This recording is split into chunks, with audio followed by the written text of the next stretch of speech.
টিনের ঘরে রোগাক্রান্ত ফসল নিয়ে আসছেন কৃষক। সেখানে ফসলের রোগ দেখে পরামর্শ ও প্রাকৃতিক ওষুধের ব্যবস্থা করে দিচ্ছেন পরামর্শক। নেত্রকোনার আটপাড়া উপজেলার দুর্গাশ্রম চৌরাস্তায় নির্মাণ করা হয়েছে ফসলের হাসপাতাল। কৃষি বিভাগের আইপিএম এর ওপর প্রশিক্ষণ নিয়ে 4 জন অভিজ্ঞ কৃষক এই হাসপাতাল পরিচালনা করছেন। ফসলের রোগ নিরূপণ করে এর পরামর্শ দেন তারা। এজন্য তারা কোনো অর্থ নেন না। রাসায়নিক মুক্ত প্রাকৃতিক চিকিৎসা নিয়ে খুশি এলাকাবাসী। যে কোনো সমস্যা নিয়ে আসলে সমাধান দেওয়া হয় এখানে।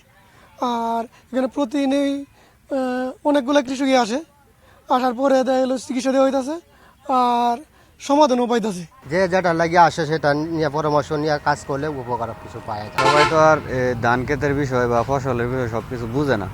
ওনারা মোটামুটি একটা পরামর্শ দেয়, দেখা গেছে মোটামুটি ভালোই। ফসলের চিকিৎসার উদ্যোগ দেশের জন্য উদাহরণ বলছেন পরিবেশবাদীরা। জৈব বালাইনাশক যেটা আমরা ব্যবহার করি, এটা দিয়ে আল্লাহর রহমতে দমন হয়ে জায়গা, বাজারে কীটনাশক আমরা ব্যবহার করার লাগে না। আমরা কোনো এটার মধ্যে টাকা পয়সাও কিন্তু ইনভেস্ট করা হয় না, আমরা নিজেরার মতে আমরা তাদেরকে পরামর্শ দিয়ে আসি কৃষকরা। যত ক্যান্সার হয় বাংলাদেশে 63% কৃষক।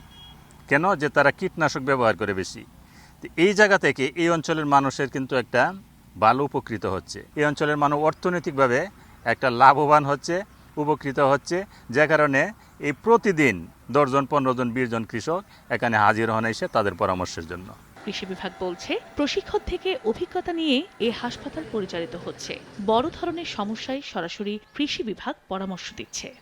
তারা এখানে নিজেদের সাথে আলোচনা করে আইপিএম সংক্রান্ত বিষয়ে বেশ কিছু অভিজ্ঞ হয়েছেন। মাঠ পর্যায়ে কোনো ফসলের রোগ অথবা পোকার সমস্যা দেখা দিলে তারা এখানে নিয়ে আসেন এবং নিজেদের ভিতরে আলোচনা করে তাদের অভিজ্ঞতার ভিতরে যতটুকু পারেন তারা পরামর্শ দেন। তারপরে যদি কোনো ব্যাপারে যদি তারা অধিকতর পরামর্শ বা কোনো নেওয়া থাকে, সেই ক্ষেত্রে আমাদের কৃষি বিভাগ যারা আছেন তাদের সাথে তারা যোগাযোগ রাখেন। এইভাবে এই কার্যক্রমটি চলমান আছে। তাদের যে উদ্যোগটি, এটা আসলে একটু প্রশংসনীয় উদ্যোগ।